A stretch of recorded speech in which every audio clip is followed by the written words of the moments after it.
Vous sentez l'encens de myrrhe qui brûle dans la chambre funéraire, mélangé à l'odeur âcre de la cire d'abeille qui coule des torches. Il fait exactement 23 degrés dans cette salle souterraine de la vallée des rois, en cette nuit du 15 Pachon de l'an 1323 avant notre ère. Vos sandales craquent sur le sable fin qui s'est infiltré malgré les sceaux royaux. Au-dessus de votre tête, les hiéroglyphes dorés scintillent à la lumière vacillante, racontant l'histoire officielle d'un pharaon parfait. Mais ce que vous allez découvrir dans les 15 prochaines minutes va fracasser cette façade dorée. Vous êtes témoin du mariage le plus scandaleux de l'histoire égyptienne. Pas un mariage politique normal entre dynasties. Non, quelque chose de bien plus sombre. Le pharaon Amenhotep II, celui-là même que les manuels scolaires décrivent comme un modèle de vertu divine, vient d'épouser sa propre fille. Et ce n'est pas un accident, c'est un système. La dot qui vient d'être versée, 18 talents d'or nubien, soit l'équivalent de 468 kg d'or pur. De quoi nourrir Memphis pendant 6 mois, pour acheter le silence de 42 prêtres qui assistent à cette cérémonie interdite. Vous entendez leurs chants funèbres résonner contre les parois de granit rose, mais leur voix tremble. Ils savent qu'ils viennent de vendre leur âme à Maat elle-même. Ce mariage va déclencher une mécanique de pouvoir si raffinée que même les grands prêtres de Karnak en perdront le sommeil.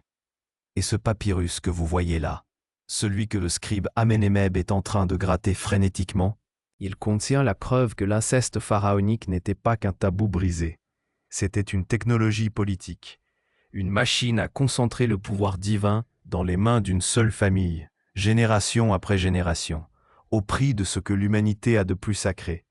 Mais le sceau brisé sur ce papyrus n'était pas le pire, car derrière cette union maudite se cache un réseau de chantage, de corruption et de silence qui va empoisonner l'Égypte pendant 7 générations. Et les preuves de cette horreur méthodique, elles sont encore là, cachées dans les archives que personne n'ose ouvrir. Les chroniqueurs égyptiens ont tout fait pour effacer cette vérité. Les dynasties suivantes ont détruit 156 ostracas compromettants. Les égyptologues modernes ferment les yeux depuis un siècle. Mais les pierres parlent quand même, et ce qu'elles révèlent va vous glacer le sang. Vous allez comprendre comment une civilisation entière peut pervertir ses propres tabous au nom du pouvoir, comment la religion peut être achetée, comment l'inceste devient volonté divine quand on graisse assez de paumes, et surtout, pourquoi cette mécanique infernale a survécu jusqu'aux Ptolémées, faisant de Cléopâtre l'héritière d'un système vieux de 1000 ans. Ce que vous croyez savoir sur l'Égypte ancienne, oubliez tout. Car la vérité qui dort dans la tombe de Merenptah est bien plus sombre que tout ce qu'on vous a enseigné. Et elle commence par une simple question que personne n'ose poser. Que se passe-t-il quand les dieux eux-mêmes deviennent complices? L'Égypte pharaonique n'était pas cette civilisation mystique et pure que nous vendent les documentaires. C'était le premier État totalitaire de l'histoire humaine. Un système où le pouvoir absolu corrompait absolument tout, même la notion de famille. Et la famille royale, elle était devenue une machine incestueuse si perfectionnée qu'elle faisait passer les Borgia pour des enfants de cœur. Mais avant d'aller plus loin, il faut que vous compreniez le contexte. Car ce qui va suivre ne peut se comprendre qu'en saisissant à quel point l'Égypte de la 18e dynastie avait transformé l'inceste en art politique. Pour saisir l'ampleur du scandale, il faut d'abord comprendre comment fonctionnait réellement le pouvoir pharaonique. Oubliez l'image d'Épinal, du pharaon mystique communiant avec les dieux. La réalité était beaucoup plus prosaïque et infiniment plus sordide. L'Égypte de 1323, avant notre ère, était une machine administrative d'une précision redoutable. Chaque parcelle de terre, chaque tête de bétail, chaque sac de blé était recensé dans les registres royaux. Le système fiscal égyptien collectait annuellement 127 000 hectolitres de céréales, 23 400 têtes de bœuf et 890 talents d'or des mines nubiennes. Une bureaucratie de 12 000 scribes administrait cet empire, qui s'étendait de la première cataracte au marécage du delta.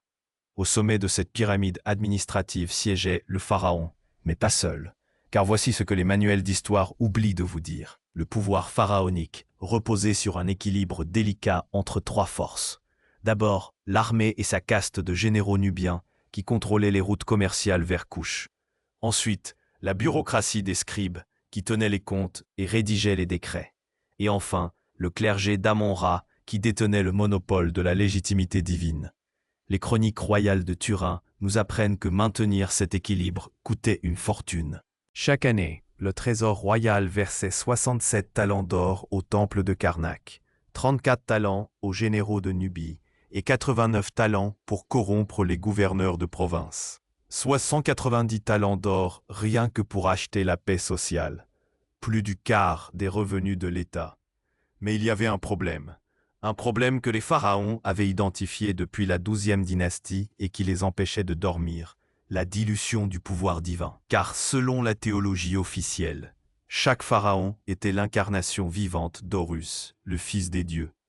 Mais que se passait-il quand ce sang divin se mélangeait au sang mortel des épouses étrangères?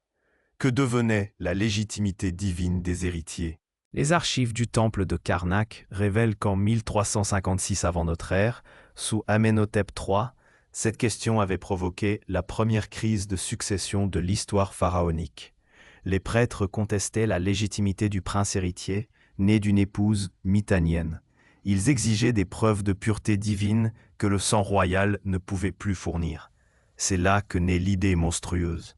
Si le problème venait de la dilution du sang divin par des unions externes, pourquoi ne pas concentrer ce sang?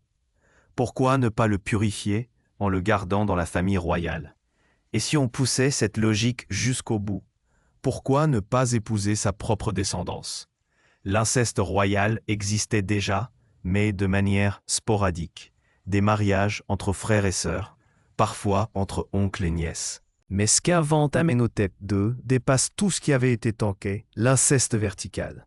L'union du père avec sa propre fille, le sommet de la pureté divine.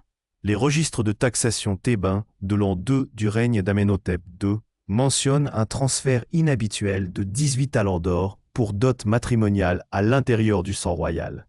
Une formulation cryptique qui cache la réalité.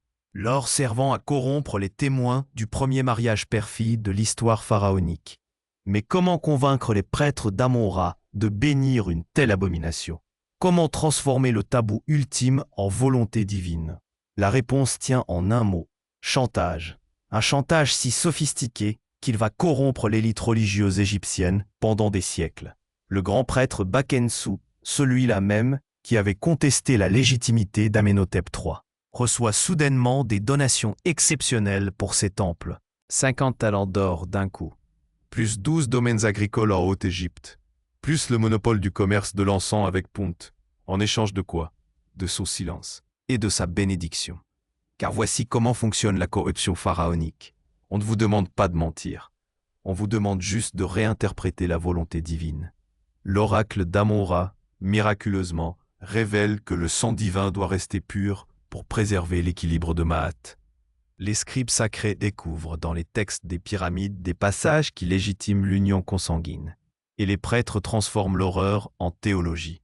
Seulement voilà, cette mécanique infernale ne pouvait pas s'arrêter là. Car une fois qu'on a franchi cette ligne, une fois qu'on a transformé l'inceste en système, il faut l'entretenir.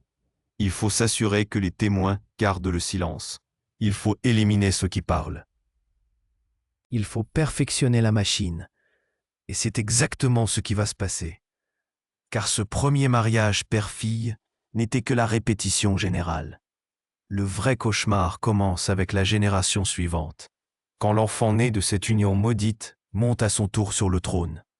Et là, les choses vont prendre une tournure que même les plus cyniques conseillers royaux n'avaient pas anticipée. Avant de vous révéler ce qui se cache dans les registres secrets que Bakenhonsu a tenté de détruire en vain, soutenez l'histoire interdite en cliquant sur le pouce levé, maintenant, et dites-nous dans les commentaires de quelle ville de France vous nous regardez. Cela aide l'algorithme à pousser ces vérités historiques que l'Académie préfère encore taire, car ce qui va suivre va vous faire comprendre pourquoi certains égyptologues refusent encore aujourd'hui d'ouvrir certaines archives. Ce que Bakenhonsu découvre dans les registres de taxation de l'an 7 du règne d'Amenhotep II va le hanter jusqu'à sa mort. Car les chiffres ne mentent pas, et les chiffres révèlent une réalité qui dépasse l'entendement. L'inceste pharaonique n'est plus un accident, c'est devenu une industrie. Vous devez visualiser la scène. Bakenhonsu, grand prêtre d'Amon-Ra, homme qui a passé sa vie à servir les dieux, se retrouve face au compte détaillé de ce qu'il a contribué à créer. Devant lui s'étalent les parchemins de Papyrus Harris 501, ces documents que le British Museum garde encore aujourd'hui dans ses réserves les plus secrètes. Premier registre. Dot matrimoniale. Épouse royale, Maat Carré, fille du roi, 18 talents d'or. Deuxième registre. Dot matrimoniale. Épouse royale, Satya, fille de Maat Carré, 23 talents d'or. Troisième registre. Dot matrimoniale. Épouse royale Nebeta, fille de Satya, 31 talents d'or. Vous comprenez l'horreur? Sur 3 générations, le système s'est non seulement perpétué, mais il s'est perfectionné. Et le prix du silence augmente à chaque génération. Car plus l'abomination devient systématique, plus il faut d'or pour acheter les consciences. Mais ce ne sont pas seulement les dots qui explosent, ce sont tous les rouages de la machine corrompue. Les archives de Deir el-Médine révèlent qu'en l'an 12 du règne d'Amenhotep II, l'État pharaonique emploie 89 scribes à plein temps uniquement pour tenir la comptabilité secrète. Une administration parallèle qui gère les aspects les plus sordides du pouvoir royal. Ces scribes tiennent des registres doubles. D'un côté, les comptes officiels destinés aux archives royales. De l'autre, les vrais comptes. Ceux qui détaillent le coût réel du système incestueux. 340 talents d'or par an pour corrompre le clergé. 67 talents pour éliminer les témoins gênants. 23 talents pour falsifier les généalogies royales dans les temples de province. Car voici ce que personne ne vous dit. Maintenir l'inceste royal systématique nécessite une logistique de guerre. Il faut contrôler l'information. Il faut manipuler les archives. Il faut s'assurer que les enfants nés de ces unions maudites soient élevés dans l'ignorance de leur véritable filiation. Et surtout, il faut éliminer ceux qui parlent. L'ostracon de Deir el-Médine, numéro 1073, révèle le témoignage glaçant d'Amenemeb, scribe royal, qui a assisté aux nuits interdites du palais. Son récit, griffonné à la hâte sur un tesson de poterie, décrit la routine horrifique qui s'est installée dans les appartements royaux. Chaque soir, après les prières officielles, le pharaon se rend dans les quartiers de ses épouses royales. Mais ces épouses ne sont pas des reines étrangères venues sceller des alliances politiques. Ce sont ses propres filles, et parfois ses petites filles. Amenemeb compte, sur les 12 épouses royales officielles d'Amenhotep II, 9 sont sa descendance directe. Mais là où le système révèle toute sa sophistication diabolique, c'est dans la gestion des naissances. Car que faire des enfants nés de ces unions? Comment gérer génétiquement un système aussi instable? Les archives médicales du temple d'Esna apportent une réponse qui va vous retourner l'estomac. Sur 47 enfants nés des unions incestueuses d'Amenhotep II, seuls 12 survivent au-delà de leur 5e année. Et sur ces 12, seulement 3 sont jugés aptes à la succession divine. Les autres, peu. Ils disparaissent des registres royaux, officiellement morts de fièvre du Nil ou de malédiction divine. En réalité, éliminés parce que trop difformes ou trop faibles pour maintenir l'illusion de la perfection pharaonique. Cette sélection impitoyable est gérée par un collège secret de médecins royaux et de prêtres embaumeurs.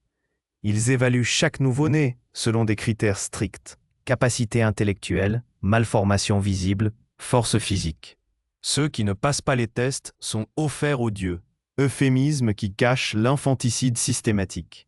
Les comptes détaillent même le coût de cette barbarie. 12 debens d'argent par offrande divine, plus 3 debens pour l'embaumement discret, plus 8 debens pour effacer l'enfant des registres de naissance. Au total, 23 debens par enfant éliminé, soit le salaire annuel d'un artisan qualifié, le prix de l'eugénisme pharaonique. Mais voici le détail qui va faire basculer Bakenkonsu dans la révolte. Parmi les enfants offerts aux dieux figure sa propre nièce, car le grand prêtre d'Amon-Ra avait donné sa sœur en mariage à un prince royal, pensant élever le statut de sa famille.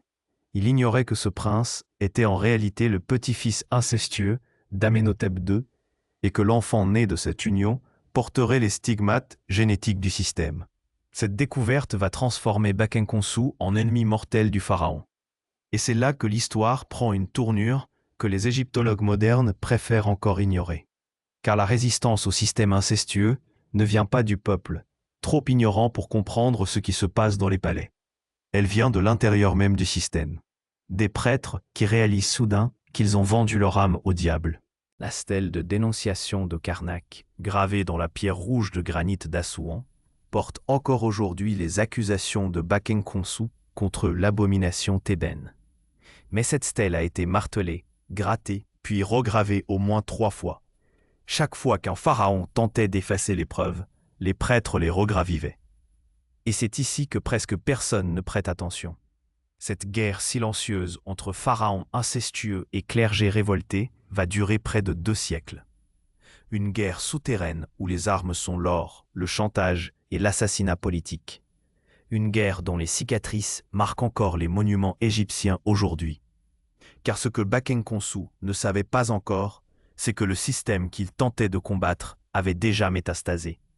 Il ne s'agissait plus seulement d'Amenhotep II et de ses perversions personnelles. Le virus de l'inceste systématique avait infecté toute la dynastie. Et les conséquences génétiques et politiques de cette contamination allaient empoisonner l'Égypte jusqu'à l'arrivée d'Alexandre le Grand.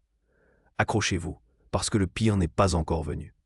L'effondrement commence en l'an 23 du règne d'Amenhotep II, quand les conséquences génétiques de 2 décennies d'inceste systématique rattrapent brutalement la dynastie. Ce que vous allez découvrir maintenant va lui faire comprendre pourquoi les pharaons suivants ont tout fait pour effacer cette période de l'histoire égyptienne. Le prince héritier Thoutmôsis, fruit de 3 générations d'union consanguine, présente des malformations si graves que même les médecins royaux ne peuvent plus les cacher. Hydrocéphalie, membres atrophiés, crise d'épilepsie quotidienne. Les chroniques médicales du temple d'Esna décrivent un être humain détruit par la génétique de ses ancêtres, incapable de tenir debout plus de quelques minutes. Mais voici le détail qui va précipiter la chute. Malgré son état, Amenhotep II refuse de le déshériter, car reconnaître que son héritier est génétiquement défaillant reviendrait à admettre que le système incestueux est un échec. Et cette admission signerait l'arrêt de mort de toute la dynastie. La solution trouvée par les conseillers royaux dépasse l'entendement. Ils décident de marier le prince Thoutmôsis à sa propre sœur, Nebeta, elle-même fille d'Amenhotep II, dans l'espoir fou qu'une union encore plus consanguine purifiera miraculeusement le sang royal. Les registres de mariage, conservés dans les archives de Memphis, révèlent que cette union a été célébrée en secret, avec seulement 7 témoins, tous morts accidentellement dans les mois qui ont suivi. L'enfant né de cette union ultime sera Amenhotep IV, celui qui deviendra plus tard Akhenaton. Et soudain, tout s'éclaire. La révolution religieuse d'Akhenaton, son rejet des dieux traditionnels, sa fuite vers Amarna. Ce n'était pas du mysticisme visionnaire.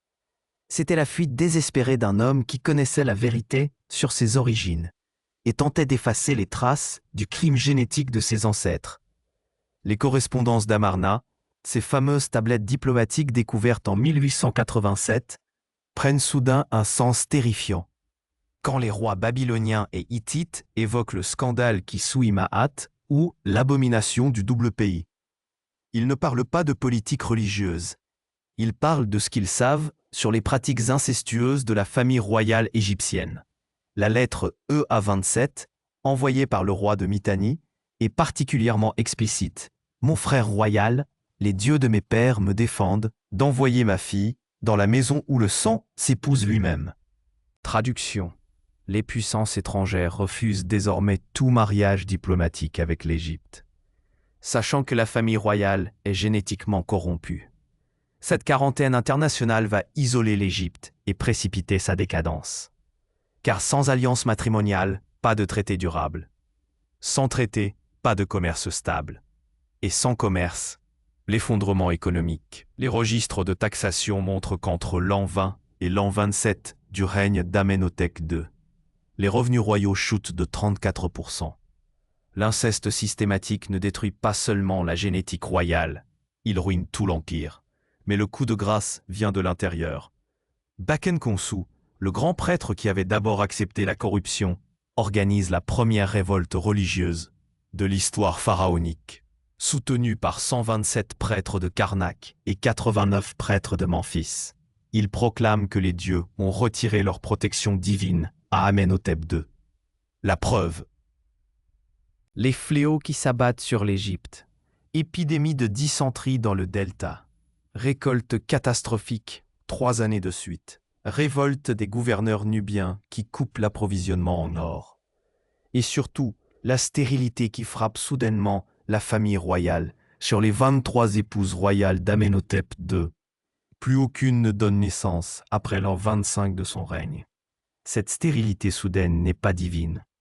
Elle est génétique. Après 4 générations d'inceste systématique, le puits génétique royal s'est tellement appauvri qu'il ne peut plus se reproduire. Les médecins modernes appellent cela la dépression de consanguinité. Les Égyptiens anciens l'interprètent comme la colère des dieux. L'effondrement final se produit en l'an 32 du règne d'Amenhotep II. Le pharaon, désormais âgé de 67 ans, et rongé par la culpabilité, tente un dernier coup de dé. Il épouse sa propre arrière-petite-fille, une enfant de 11 ans née de sa lignée incestueuse. Cette union, la plus consanguine de l'histoire humaine, génère un scandale si énorme que même les scribes royaux refusent de l'enregistrer. C'est cette union ultime qui va déclencher l'assassinat d'Amenhotep II. Les archives secrètes de la 20e dynastie, découvertes dans la tombe de Ramsès XI, révèlent que le pharaon incestueux a été empoisonné par un consortium de prêtres, de généraux et de scribes unis dans leur dégoût. La méthode, du venin d'aspic mélangé à son vin sacré lors de la cérémonie du lever du soleil. Une mort lente et douloureuse que les embaumeurs royaux ont maquillée en maladie divine. Mais les textes secrets décrivent les convulsions, les vomissements de sang et les dernières paroles du pharaon. Les dieux me punissent pour ce que j'ai fait à mon sang. Le sarcophage découvert dans KV55, cette tombe anonyme de la vallée des rois, dont l'identité a été volontairement effacée, ne contient pas un pharaon inconnu. Il contient Amenhotep II, enterré dans la honte et l'anonymat par ses propres successeurs. Les cartouches royaux ont été grattés, le visage de la momie défiguré à l'acide, et tous les objets funéraires remplacés par des amulettes de purification. Cette damnatio memoriae explique pourquoi l'histoire officielle a effacé Amenhotep II de la lignée pharaonique directe. Pourquoi les listes royales sautent mystérieusement de Thoutmôsis III à Thoutmôsis IV.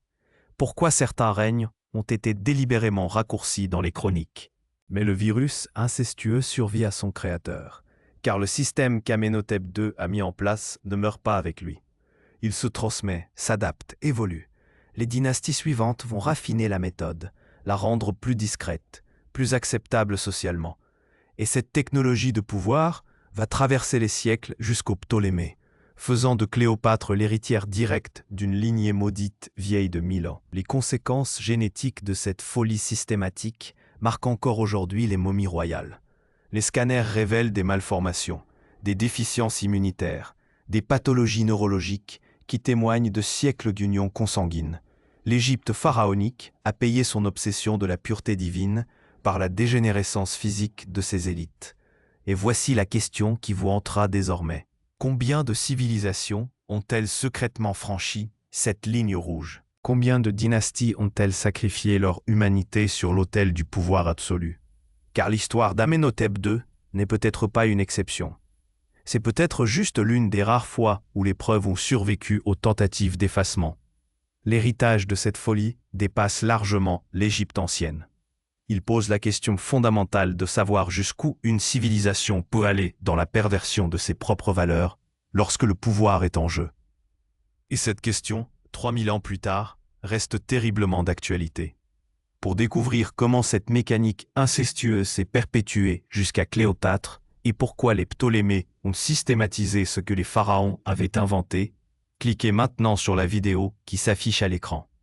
Abonnez-vous à l'Histoire interdite pour ne manquer aucun épisode de cette enquête dans les archives les plus sombres de l'humanité. Et dans les commentaires, dites-nous de quelle ville vous nous regardez et quelle dynastie antique vous aimeriez voir décortiquer sans complaisance.